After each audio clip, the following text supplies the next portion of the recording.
the only thing we should be romantic about is our customers and our products. And what I mean by that is like get romantic and obsess emotionally over how your product works and solves problems and like making the best tasting product, making the most unique product.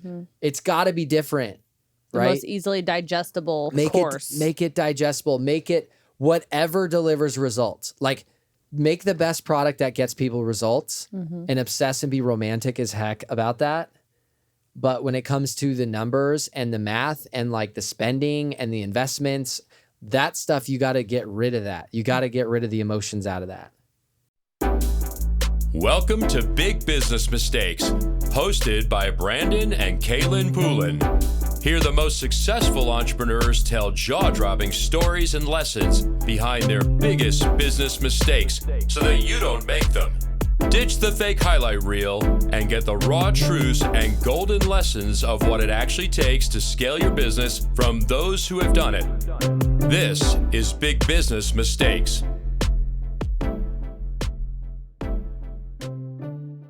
What's going on, guys? Welcome to another episode of the Big Business Mistakes show / podcast. I feel like we say it different every time. Don't care. So pumped to have you guys back. I'm your host, Brandon. And Kaylin. Poulin. Let's roll. There's the cheesy intro. Yeah. After the intro, after the video. Love it. Can't wait to talk to you guys today. We got a good one. This is going to be interesting. What are we talking about? We're talking about entrepreneur epic fails. Ooh. Blunders you wouldn't believe. Ooh, that we've witnessed. That was a good one. I was like, ooh, blunders. Yeah. Like, oh, these are good, guys. So the spirit behind this one today is really all of you guys learning from the mistakes of actually some incredible companies and entrepreneurs that we've worked with over the last year. So I've compiled some of the stuff. They're like, it's endless, right? Because the only perfect company is dead. Right? There is no such thing. There's no the only perfect company is an idea. That's right. The perfect idea in the beginning. Because a dead company obviously isn't perfect. It died or went bankrupt. But the only perfect company is still ideation. Yep. Okay. And ideas are perfect before they get in reality. So some seriously amazing entrepreneurs, amazing companies, all making millions of dollars a year. And you guys would be mind blown at what there's just blind spots, right? You don't know what you don't know. Yeah, it's just like us sharing all of ours. It's like everyone saw the success from the outside, but like it's like internally, here's what was the mistakes that were happening, the things that we did wrong, and like sharing those. So it doesn't take away from the fact that they have great and successful businesses. It's just like, how can we take what we've experienced and seen in these other companies and lay it out in a way that maybe we didn't experience it, but lay it out for you guys of things to watch out for. Exactly. Or be able to overcome. Like, here's how you get past it. So that's why we have this show. So you guys can learn from the mistakes of incredible entrepreneurs who have been there, who have done that, who have actually walked the walk and are doing it right now. Really? I thought it was the purpose of this podcast was like marital counseling. I'm going to need marital counseling after this podcast. I'm going to need a Hobby Lobby trip after this podcast. And I will need extra counseling after Hobby Lobby trip. Before this, I was like, what are we doing tonight? She's like, we're going to Hobby Lobby. And I was like, what? All of a sudden he got tired. I'm like, he's like, I think I'm coming down with something. You know, you have toddlers and you're a dad when you're like, what are we going to do tonight? Hobby Lobby trip. Yeah. Well, we don't shop at Target no more, so. Hobby Lobby gets my money. Let's go, guys. All right. So thank you guys for watching. Thank you for subscribing, downloading, all that good stuff. Thank you for dealing with all of our BS. All of her BS. You're getting pretty good at it, though. I don't trained know. you well. I don't know. Young Padawan. So jump on the review button if you guys haven't. Comment on YouTube. We'd love to hear from you. We read them. We want to see them. Make sure as you listen to this, you're looking for your one nuggie, I like to call it. Your number one takeaway, your one gold nugget that you're like, man, like that was it. If I just did this thing or that thing that really helped me, like look for that in this podcast. Because I know what Brandon's about to lay out and it's super juicy. All you need is one golden nugget. Your golden ticket. Like it's So thanks for hanging out with us today. Let's dive right in. You guys ready? Let's go. Let's go. Let's get this. Which one should I start with? They're so good. I got 16 right here. I'm like, I know. I told him I was like, we're probably gonna have to do part 1 and part 2 we because might, because I'll get to going on this, guys. Outsourcing your marketing and trying to buy your way in this area is a big mistake that I've seen. yeah, And in fact, in this example, it's just one of those things that you can throw as much money at it as you want, and usually it doesn't solve it. And so what I mean by marketing, right? It's the messaging that you're going after. It's the copy of the offer. It's the frameworks around how you communicate with your customer, it's the captions on your social media, right? it's like- the ad copy. Like this is something that you can co-create, right? So we had a key employee at our last organization, and we found that person now at Enterprise CEO. We have that person, but Kaylin and I, like, we both geek on marketing because look, at the end of the day, there are so many incredible products that nobody knows anything about. Yeah, There's so many amazing podcasts that people don't know about. like this one. So tell a friend. It's not that bad. No. We're very niche, right? Yeah. It's like there's so many incredible products and services that nobody knows about because the marketing wasn't there. And so no matter how many gurus promise you, hey, no agency is going to solve your business's problems. Tell them. I'm telling you right now. You can pay him $10K, you can pay him $20K, you can pay him $100K. But I'm telling you right now, no agency has ever outperformed our internal team. And we've had a lot of agencies. And they won't, because what happens with an agency is they hire a account manager, or whether it's a media buying agency or a funnel agency or a marketing agency or brand agency, whatever it is, right? They hire somebody and they have 5 accounts and they're servicing 5 companies or 7, right? Hopefully not more than that. And so you have one person's energy split between 5 things, 7 things. And then you're going to say they're going to solve your marketing problem and make your business work. Yeah. They're going to make your funnel convert. They're going to make your ads convert. They're going to make your offer convert higher. They're going to train your salespeople. Like, I would say in the marketing area, sales, we could get to that later, but that's not going to happen. That's not realistic at all. And so I have seen people throw countless dollars at this problem, right? When the reality is, you need to do it internally, whether it's you or you find someone who's incredible at marketing and you give them a part of your business, or you train somebody up in the way that you think, right? But like, nobody can write the core value proposition of your company, the messaging, understanding the messaging, the pain, the dreams of your customers. And really, like, we use a process where you don't even have to make it up. You can just use your customers to give it to you, right? If you at least have some.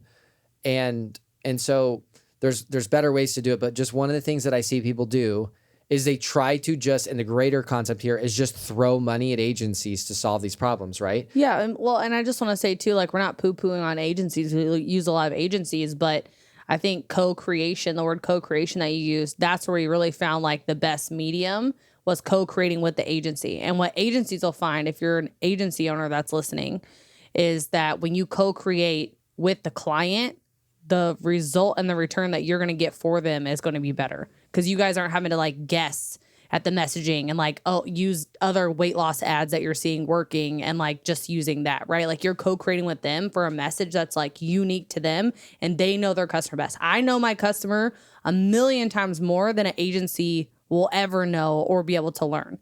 And like, they're not going to go down into niching into like my specific customer to make me the best ads, to make me the best stuff, to make me the best emails, to write me the best copy, because they have a bunch of other industries they're working for. So when you think about it, of like, how do you co-create with the agency, or how do you co-create with like a number 2?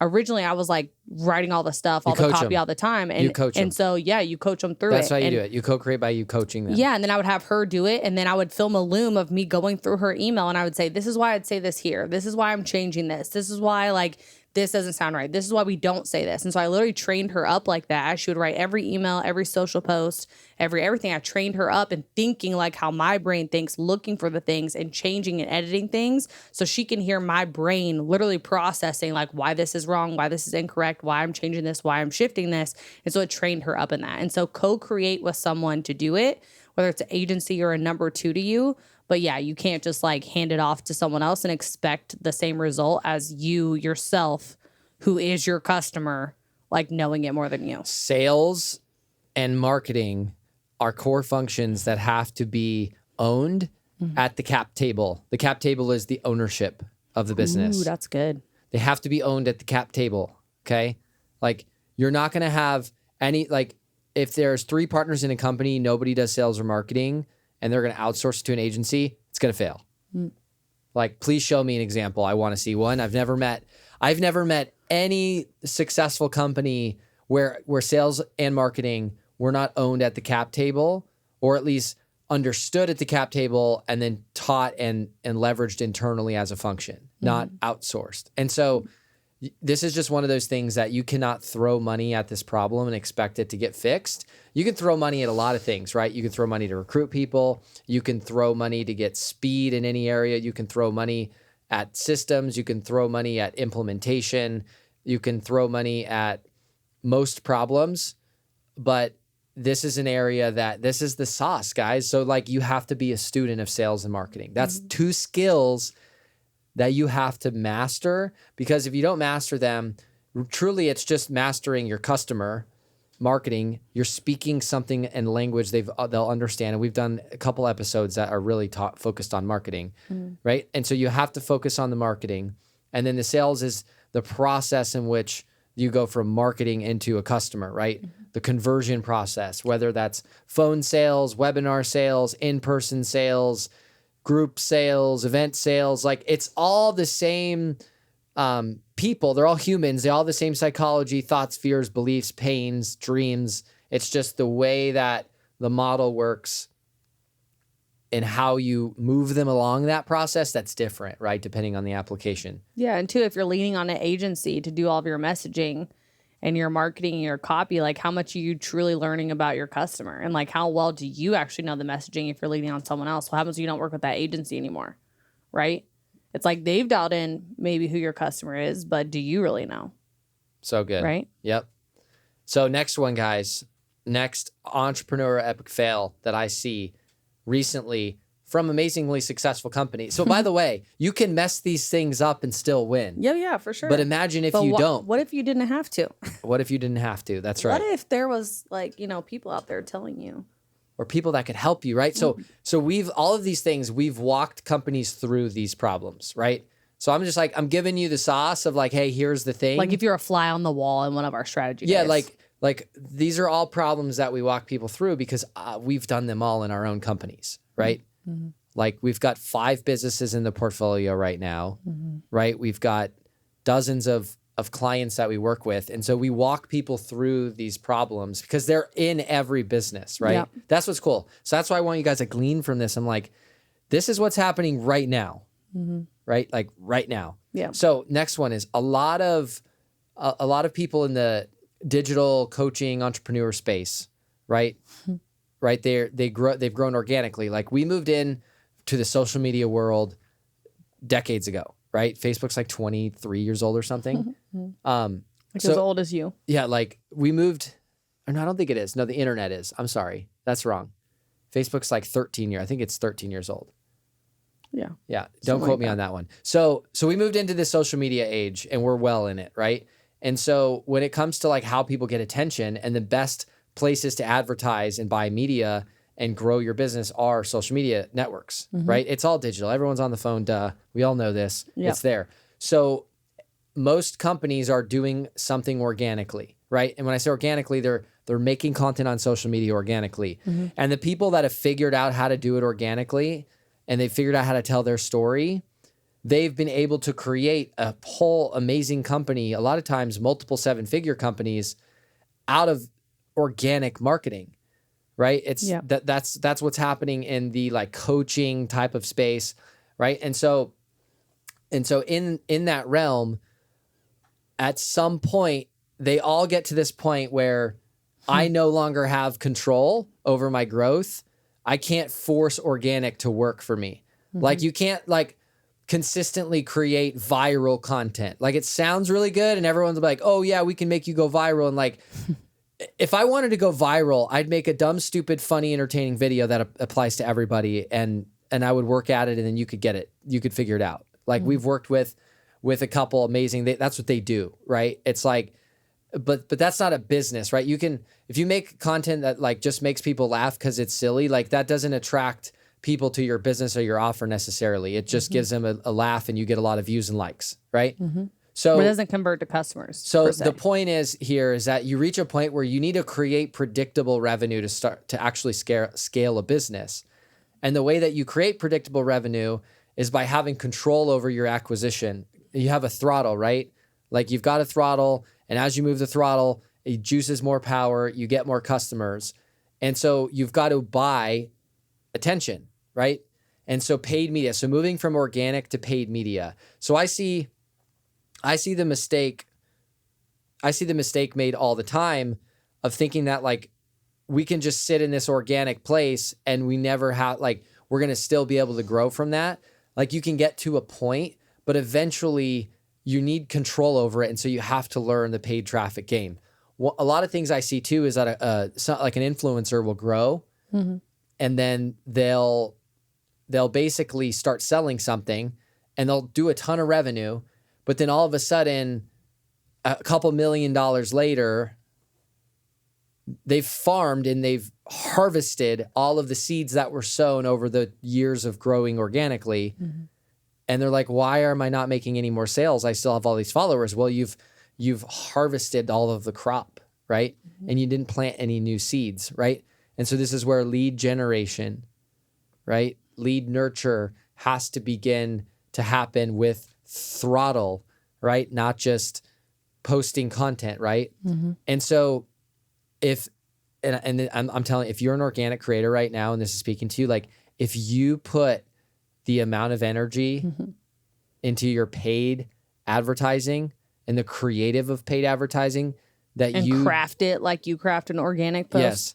And you put the same amount of energy, like you would explode, right? Because you make an organic post, it's like, yeah, like YouTube lives forever. Like TikToks could like circulate, Instagram reels. But like the reality is organic content's gone as fast as it comes because there's a whole new wave the next day. Organic content's up to the people. Right. You know what I mean? So besides, with the exception of YouTube, it basically is gone at some, like within a week or two, right? I mean, it can go longer than that in certain situations, but ultimately that's what happens. That's how the algorithms work. The new is served up, it's current, it's recent, it's going to take over. So if you put the amount of time and energy into paid content, you can make something once and then put boost behind it, understand your numbers. How much can I afford to spend to acquire an action or a customer, right? Like an email or an appointment or whatever, a show, like whatever your action you're measuring is. If you can get to where you understand that number and then how that number backs out to what that customer's worth, that is the game of scaling a business. And that is what you have to understand if you want to grow, right? So if you're an organic, the mistake that I see is thinking that like that ride's going to last forever, but you're going to hit a pinnacle point and you're going to have to create predictable, consistent revenue. And if you can't do that, you're going to end up in this spot where you're like, what's happening? Why is it going down? And it's frustrating. And you're like, some of you organic creators need to just like pick up the flag that you've planted of like, I do everything organically. I'm an organic content creator. Like paid advertising is like this dirty thing or something. Well, it's scary. Yeah, I mean, it's scary, but also you gotta, it's like spend money. No, like, all just of mine's spend it. organic. I hear that all the time from like influencers stuff, and like, no, like everything I do is organic. I don't run any paid anything. And I'm like, you're saying it like that's like a compliment, like a place that like wanting to be like honor. like a badge of honor. When I'm like, yeah, you're doing all this and it's so great, but what would happen if you turn one of those pieces of organic content into an ad? right? And it did so well organically, like with your following and got you all this reach, how would it convert as an ad that can literally just run and run and run and run and doesn't get, sit down to the bottom of your Instagram page over time? Yep, exactly. So making that transition's tough, but putting that same amount of energy, you actually have a massive advantage. You just have to understand the economical side. So this segues perfect into the next one. It's actually so let's take this kind of scaling word, right? Like everyone likes to say scaling, right? And so that's what we do. We help companies scale. Like, what does that mean? Right? Well, like the first step is they have to have predictable revenue. They have to have consistent acquisition, right? And not episodic income events. Right? So good. I heard Dan Kennedy say that. He was like, episodic income events. It's like, that's not It's a like, business. you don't have a business. Yeah. That's an episodic income event. You launch something, you do something once a year, twice a year. Yeah. Once a month. Like, so create, so anything that you can repeat and make consistent over time is what I'm talking about. So that's step one, is like, we have to be able to do that. But in order to scale that, we need to know the numbers. We need to know the path of math. The path of math. You need to get that tattooed, man. I know. You say it so I much, say it it needs so to be much. a tattoo. That's because it's the game. Like once you've got the marketing, the product, the system of selling, and you're creating revenue, it's all about math. People don't get that. So here's the mistake. Number one is not understanding the math, right? Like we don't even know what the math is. So the question is, what's the most you can afford to pay for a customer?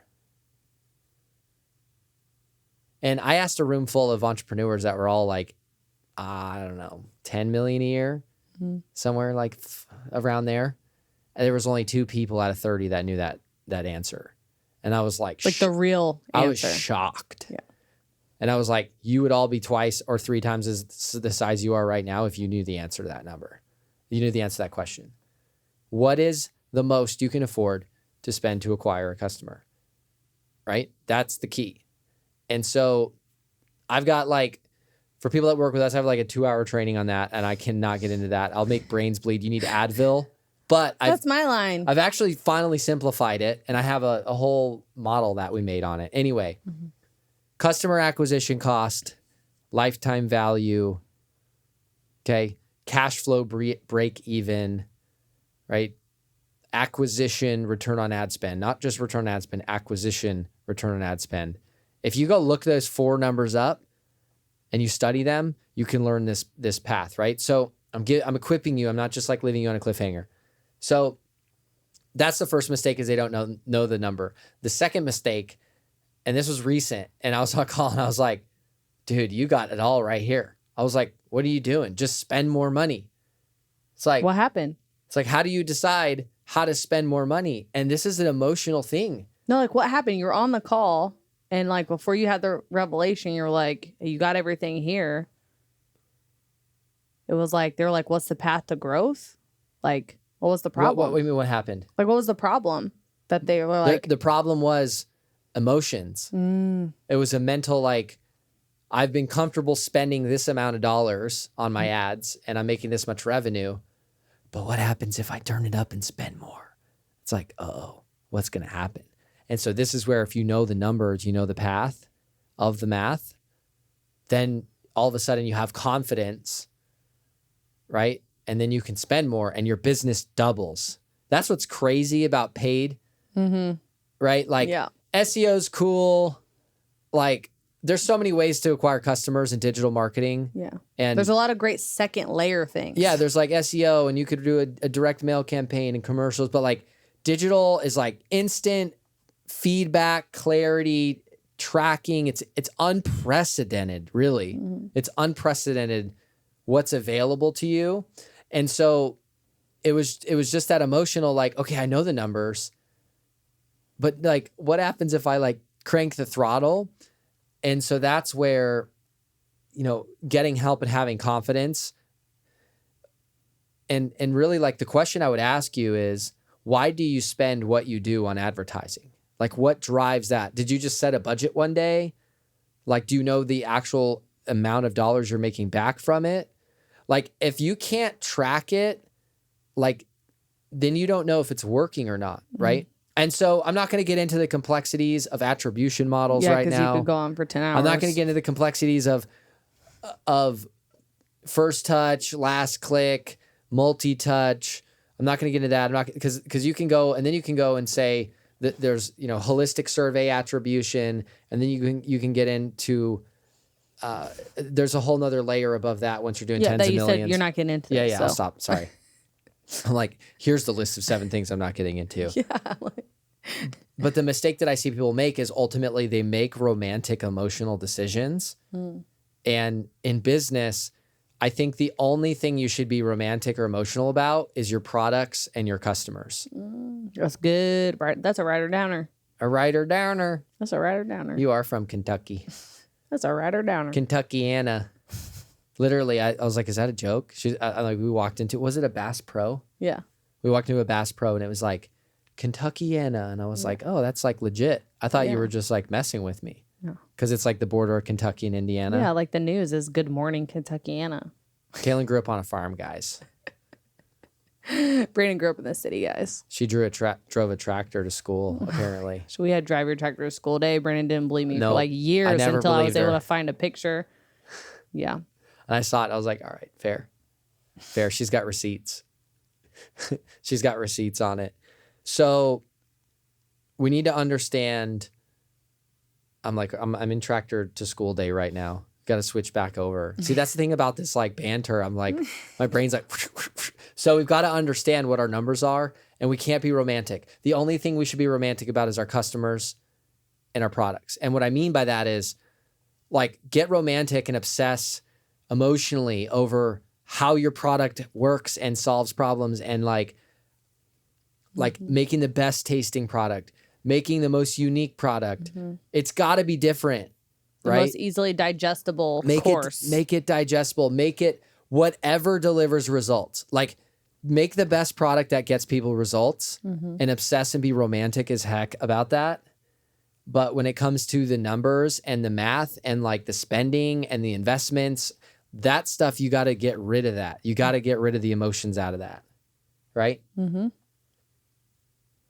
So when we talk about your customers, be romantic about them, right? And so for us, it was always surveying. It was always knowing where they are. Like I would go and I would read all the groups and the comments and be like, what are they really thinking and saying, right? And like there's something that I call a customer feedback loop, right? So whoever's doing support in your business, that's like answering support tickets, whatever, build a feedback loop, right? So like there should be a report that summarizes like The temperature of the customers. the temperature. You should have a metric, right? But also like the intangible stuff, like what's important to them. What are they like? What are the complaints, right? Like, so we had a very dialed-in system of all this, but basically a feedback loop, right? That gets the other key stakeholders, the people in marketing, you just knowing what's going on and with your customers. Be romantic about that, just not the numbers, right? Not the numbers. Not the numbers. Okay, you ready for the next one? I'm ready for the next one. This is how I roll rapid fire. I know. She's got to be like, slow down and tell a story, Brandon. I'm like, Oh. I'm like, give him the goods. I'm like, oh my God. Just give him the goods. I said like, yep and amen during this podcast. Hey, you can chime in. You're in. No, you got to get to the next bullet point.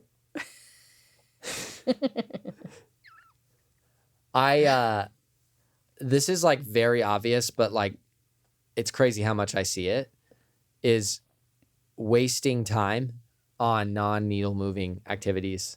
Wasting time on non-needle moving activities. It's so easy. You know what's crazy is I preach this all the time. And just like recently, like I got out of a cycle of it where checking your email 80 times a day. I was like, I'm like making sure people are supported. I'm doing like DMs, email, because I just started really building the brand and putting out content for myself and checking the DMs. Like I want to be responsive, looking at comments, emails. I'm looking at all the interfacing with our portfolio companies, and I'm just like too in the day-to-day communication, and it's like this busyness. And so it happens to everybody. I've been at this game for, not a long time compared to a lot of people, but 10 years, like hardcore. And And I've like found myself getting back into that. So instead of following the priorities of what I need to get done, I'm spending my energy here just being busy, right? And it wasn't like I was doing like admin stuff, but just being busy, Just refreshing man. your email inbox 80 times a day. 80 times a day, yeah. Every time I look at you, I'm like, he's back in his email inbox. So it's like, how do we get away from that? And that's a mistake that I see. And what I'm talking specifically is like, there's entrepreneurs listening to this right now that like you've got in this comfortable, like cozy, like rhythm, and you're avoiding the thing you actually need to do, the job description you need to make, the hard conversation that you need to have, the product that you need to create, the building you need to buy, the money you need to invest, the person you need to hire. Like you're avoiding it and you're just like busy. Sitting in your lazy boy. Oh, I'm like digging someone right now. I know it. Someone's like, oh, they're driving their car. They're like, man.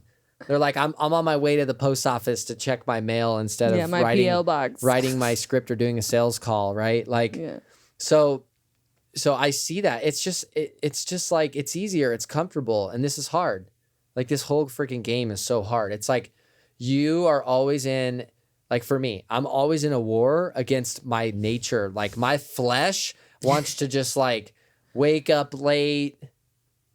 My flesh wants to just like roll out of bed, like just fart around with my girls in the morning, like they're late to school. And then I just want to like sit outside with coffee. Like that's what I want to do. Whatever. No, I really do. Whatever. But I've trained and wired myself to do the opposite of what I need to do. No, you still do all those things. You just do it at a new time. You still Right. play with the girls in the morning. You have breakfast with them every morning. You have your coffee outside. It's just at a different time. Yeah. So I just want to say that. Yeah. Thank you. Yeah. So you don't not do those things. yeah. So you're in a war against your flesh. Like your body was like, like I don't want to write this email. I don't want to like produce.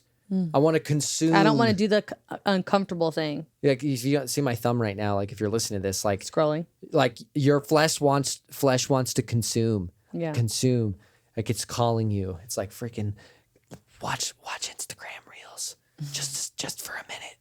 It's like freaking, you know what I mean? Yeah. It sucks you in. It's like that's you. It's the dopamine, right? That's freaking everybody is what that is. I see you too. So me and her now, after we're done with our workday, we're like, phones are gone.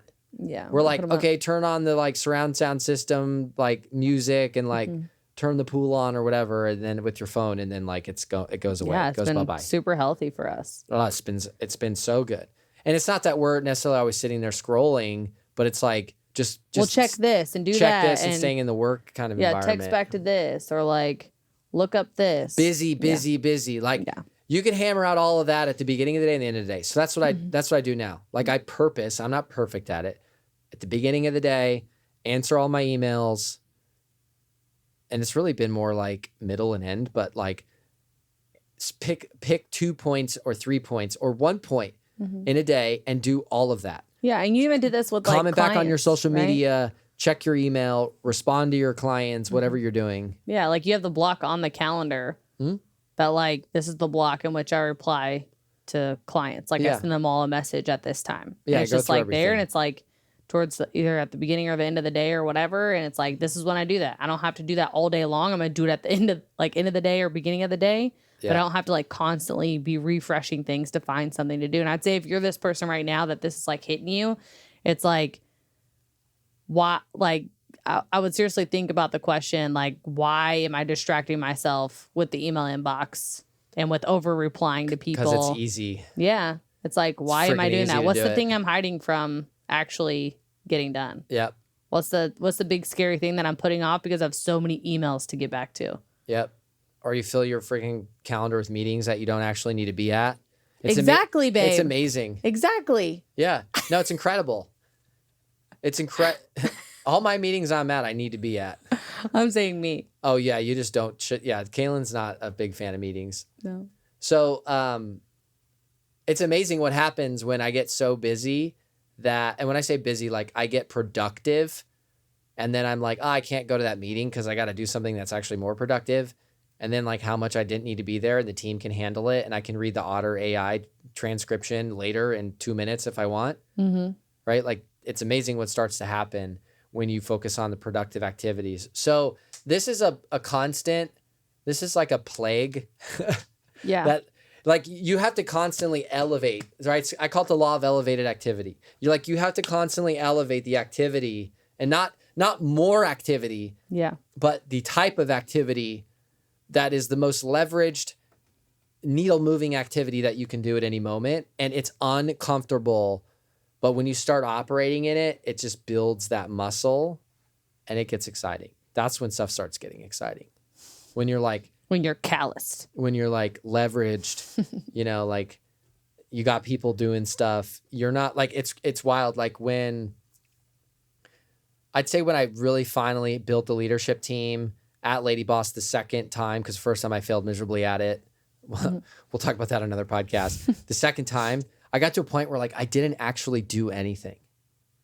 Right? Like I didn't do anything. I was just directing. I was like, oh, giving input over here, stamping this, right? Like I just made decisions and I didn't really actually do anything. I didn't write anything or do anything. I just kind of like I just. You told them to bring you 6-inch putts. So yeah, They were just bringing you 6-inch putts. that's right. And so when I said I didn't do anything, like I worked, you know, but people brought me 6-inch putts, right? It's like they drove the ball, they did the approach shot, did the first putt. I'm like the second putt, right? If you're getting par, which, hey, I played a round of golf when we went on vacation 2 weeks ago. Was that last week? Yeah. Last week. Something like that. I got some par. I'm a terrible golfer, by the way. So people ask, I'll just be like, yeah, par. I got like one par. That's my strategy. Oh my gosh. I think I golfed like 109. Stop. That was it, 109. No. Oh my gosh. Yeah, no. Yeah, it was 109. Well, the whole course was like water too. Oh, Said. You guys freaking lost course. like 60 That balls. course was so hard. It was like 16 out of 18 holes had water. It's ridiculous. Oh my gosh. where golf balls go to drown. Yeah, exactly. Guys, this one's super interesting. If you have salespeople, it's like it's very nugget tactical. If you have salespeople, do not pay them residual. Do not build residual income for salespeople. Okay? Like, Why is that a terrible idea, Brandon? because what happens is you're like, oh, it's like we sell payment plans and it's with cash flow, and as we get paid, they get paid. The problem is that they start to build up residual income. They're demotivated. They're like, oh, like I've made my nut of what I wanted to make, and now I'm covered. now I'm like, I'm good. Like I don't have to work that hard. I don't have to wake up hungry and go kill, right? And so there was an auto glass company, and that's where I learned this from. There's my friend at an auto glass company, and they would sell windshields at car washes, and they found that when the overrides of like their team became so great, they just got lazy, right? And so this is why wasn't even lazy. It's just like, I'm comfortable now. I'm Right. making what I Well, wanted to make. And yeah. I'm like, I'm good. she's so nice about it, right? right. I'm like, they're lazy. She's like, so it's like people they're comfortable. They hit an income and they're comfortable. And you're like, oh, that's so cruel, Brandon. How could you be that? I'm like, no, like they're not learning. They're not growing. The reality is, and with the sales teams that I've built, like the sales managers, they get overrides, but a majority of their comp is just driven by their own production, and they got a higher percentage of it than others did, right? So creating residual income for people that you want to wake up and like hunt and kill and get motivated every day is not a recipe that works well. So it's kind of like a small like tangible, like more tangible nugget. But it's a big one. But it's a big one. This one's tough. We did a podcast in depth on this about how to manage business partnerships and the mistakes with business partnerships. One of the mistakes that I see a lot is that people don't deal with contention, strife, issues with business partners swiftly. So we're talking like we're just sitting around all the strife and contention is happening. It's boiling up, but we don't deal with it. Right. And like, I think this is like, I can think of so many examples of this in my head of like, just every time there was a personnel issue, it's hard to deal with. It's like, all right, so here's my favorite tactic with this. Ready? We get on the call, we get in the meeting, whatever. And you say, hey, this conversation's going to suck. Like I would start with that. It's like, just set the tone. Or this is going to be a hard conversation, right? It's like, set the tone. And then it's just like disciplinary conversation or non-performance type of conversation. Or in business partnerships, like, hey, here's where I'm not happy, but like burying this stuff and not dealing with it swiftly. Like there's an example, company we were working with, they had a business partner. He never performed his duties. He's dragging the company down. He's got a full-time job on the side. And it's like, and the more the company grows, the more his like equity's worth, right? And like the longer, the harder it's going to get to like right size the relationship because he's not contributing, right? And renegotiating that. So this is just like an example of you've got to deal with personnel issues swiftly, and you let stuff boil, then it's like it gets complicated. People want something, they feel like they're owed something in that kind of context. And so, and I don't know, this is a side note I'm thinking about. But if you become the mediator of all the conflict in your business between your team members, your employees, it will exhaust and emotionally bankrupt you. Yeah. Right? Absolutely. Like when someone comes to me, like your job is not to solve everyone else's problems in your staff. Amen. Like it's not. Like this is a my mistake here, right? This isn't like a recent one. This is like so if your employees come to you and someone's like, "Hey, I have a problem." Susie's like, "I got a problem with so and so's not doing something." Susie's like, "I got a problem with Riley over here," and you're like, the first thing I go is great, like, or not great, but like I'm like, "Hey, okay, I understand. Have you talked to Riley about it? Have you told her how you feel?" No. I'm like, okay, cool. Well, after you do that, let me know how it went. Like literally, that's it. I remember watching him tell people this, and their freaking eyeballs would be like the size. My job is to not be the middleman sunglasses. to solve all of your problems. Yeah. Right. And so you got to be careful doing that, because now you're like, every time there's strife or contention in the team, you're going to be in the middle of it. Yeah. You're having to like be their counselor. Right. And so I've definitely had to be the mediator. Yeah. I've because you're like, if I've it's had to not do it. solved, like, then let me know. Like, let me know how it goes, because if it doesn't get solved. And then I'll ask him, I'll follow up, Yeah. be like, hey, how'd it go? You know, if I don't hear from him next week, we're meeting. Oh, I haven't talked to him. I'm like, all right, well, you need to talk to him.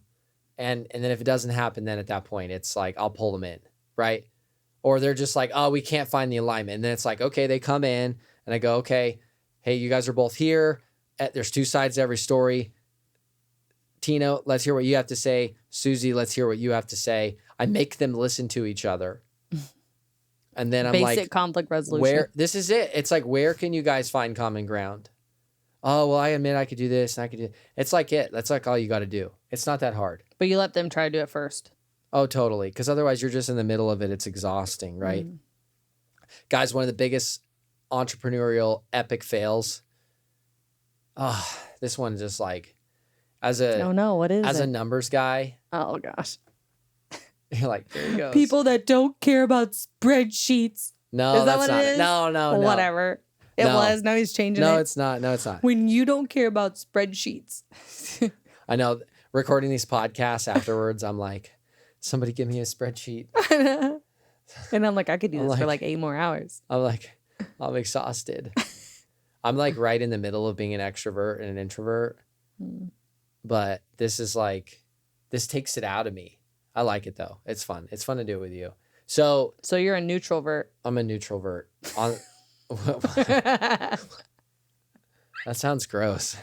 I know, it was meant to. A neutral vert? Yeah, it was meant to. So one of the biggest epic fails that I see is people that entrepreneurs do not have clear profit and loss statements. They don't actually have a scoreboard. Could you imagine trying to coach a football team in a football game and not knowing what the score was or what down it was. Yeah. You'd be like, what play do we call? I'm like, I don't know what down it is. Should we punt the ball? Are we going to run on first down? It's like, this is how you guys, I'm calling you out. Some of you, you run your company and you don't have a freaking scoreboard. You don't know what it is. Yeah, your team's getting crushed by the other team, like pancaked on the field, and you're like, what's happening? Or even worse, you think you're winning. Oh, yeah. This is what I see a lot of. Oh, yeah, we've seen that in the room with people a lot. They come in thinking they're winning. Brandon, like, gets a grab of this P&L, is looking at stuff, and he's like, you guys are losing money. And so, you don't even know. Yeah, like, I don't want and that you're, to like, happen. pretending it's not. Like, I don't want that to happen, but, like, just like if... No, but people think out of sight, out of mind. Like, if I don't look at it, I don't really know. It feels like I'm winning. Yeah. And, like, that's how externally everything is going and decision-making is going. It's like the company's winning. It's not. Like, you're now in, like fight. You should be, like, fighting for it. And people haven't, like, shifted gears into that mode because they don't even know it's happening. So every entrepreneur needs to go get a basic understanding of a P&L, profit and loss statement, or income statement, also called statement of cash flows, and a balance sheet. Those are the three report. Like, you need to understand how those all work and connect. I think every entrepreneur needs to know that. Yeah, and tell them how it should be broken down too. Yeah, so GAAP is GAAP, accounting, generally accepted accounting practices. Like, if you want to get serious about the game of business, you got to understand how the score is calculated and how it works, right? Like you can't look at your bank account balance and think that you, like, in the beginning, yes, you're like money in, money out. It's very simple, but as you grow, it gets a lot more complicated. Cash flow timing, accounts payable, accounts receivable, balance sheet, you have inventory, one-time expenses, management adjustments. There's all these things that start to play out into the game. And if you don't understand how the score is calculated, you're going to lose. And so you got to face the reality of where you actually are. I'm talking to you. You got to face the reality of where you actually are. And it's hard to do. It's like, really, like, ignorance is kind of bliss sometimes, but really it's poverty. And so you've got to understand your profit and loss statement. You've got to understand and have GAAP and have a real scoreboard, right? Like, I get these P&Ls submitted, and it's I'm like just, napkins. like, I'm about to meet with, and it looks like a napkin, or it's like some weird spreadsheet that, like, has, like, categories that don't make any sense. Like, I go through and I do a financial review on a monthly basis of every P&L of all of the businesses in our portfolio and all of the companies that we advise. And it doesn't take me long because I'm so used to it. I can look and I can see the story. Like, I don't need to know the story because I can see it in the data. It's a shortcut, guys. Like, there's so much information. It's like, if someone got on and tried to explain to me what's happening in their business, it would take me an hour to learn what I can learn in a P&L in 2 minutes. Wow, that's a big claim. I'm dead serious. Like, I already know what's happening. I've seen you do it, so I believe it. Like, I read people's mail, and it's not because I'm, like, special. It's just because I understand how it works. I know the scoreboard works. Like, if you went into a football game and you're looking at stats and you're like, all right, quarterback's got, he's throwing 6 for 25, 2 fumbles. Like, you don't need to. So is Dak Prescott, is what you're saying. Oh man, I'm sorry, I couldn't help it. To his credit, he probably wouldn't throw a check down pass on 4th down for the game. We throw in the dirt playoffs. at other teams, not on our own. I know. Okay, that's what you need to learn about being a sports fan. All right, you can't throw us under the bus. We only throw other teams under the bus to make us feel better about our bus. All right. Okay. I need to get better at that. All right. You're doing the crap talking all wrong. Yeah, you got to talk crap to the other teams, not to our team. She's right. I believe in you, Kirk Cousins. I try. I can't muster it out right now. All right, guys. So you're like, what are they talking about? Football, NFL. Yeah. So like, if you know those stats, you know exactly what the story was for the quarterback of that game. Same exact thing. Face the reality, face the facts. Otherwise, you're living in freaking fantasy land. right? People are living in fantasy land. Well, and I love what you always say too when people come in and you're looking at them, they don't even know they have a problem with their P&L. They think it's what it is. But when you explain to them like that, it should be broken down in a way that they can understand. So when they're looking at it, it's like, here's what everything actually looks like. You know, can you like explain what that means for them? Yeah, basically it's charting your accounts. Yeah. So you could Google that and look at an article and be like, all right, here's the basics. It's basically like allocate your expenses in buckets that you understand. Yeah. So like if something's off. That's it. It's basically that's it. That's what you have to do. So if you don't do that, everything's hit. There's no miscellaneous column. That's how embezzlement happens. It's like embezzlement happens in the miscellaneous that's column. Right. Oh, miscellaneous. Oh, we'll just like, there's just 12 grand or 3 grand or whatever it is sitting in the miscellaneous column. We'll just be okay with that. Yeah. I'm like, no, like that doesn't work. So this is like the boring side of business, not the sexy marketing and sales side, but like it's the scoreboard. Like your company has to be profitable or you're not operating. You can't help anyone, right? And if you don't know what the freaking score is, you don't know what play to call. Yeah. How do you make decisions? It's gut. Which, hey, some people can make such great gut decisions. They're so good at sales, they have no clue. They can still win. And I've seen it before. Yeah. But that's not majority. That's not the majority of people, right? No. So this is another one, and this is like in that kind of money column. I don't know why this is a thing. I understand it, but so the end of the year comes, we're in like November, December, you're like, oh, I got all these profits. And then you're like running to your CPA and you're like, how do I reduce how do I pay less in taxes? And they're like, oh, well, you just got to like buy stuff and write it off. Oh, yeah. And we're like, okay, so we made money and then we're going to go, like you pay a percentage of your profit in tax, right? And so we want to go and like reduce our tax bill. But like, guys, it's discounted at whatever your tax rate is, meaning like just because you buy something and write it off doesn't make it free. Yeah. It makes it 40% off, right? Like it makes it 37% off if you're at the highest income tax bracket, you don't have state tax, right? So it doesn't make it free. Just because you buy something and you write it off, it's a 37% discount. At best, if you live in California, God help you, it's at 50% off, right? So, hey, like if you need to buy something, 50% off is better. But you know what else is better? 50% of your money in your pocket if you didn't need to buy it. Yeah. So it's just this like weird thing. And look, like there are so many, and I can't even get into this, but there are multiple ways to pay no tax, zero tax at the income level. So take all your profit out of your business and reduce your taxable income after that with other strategies.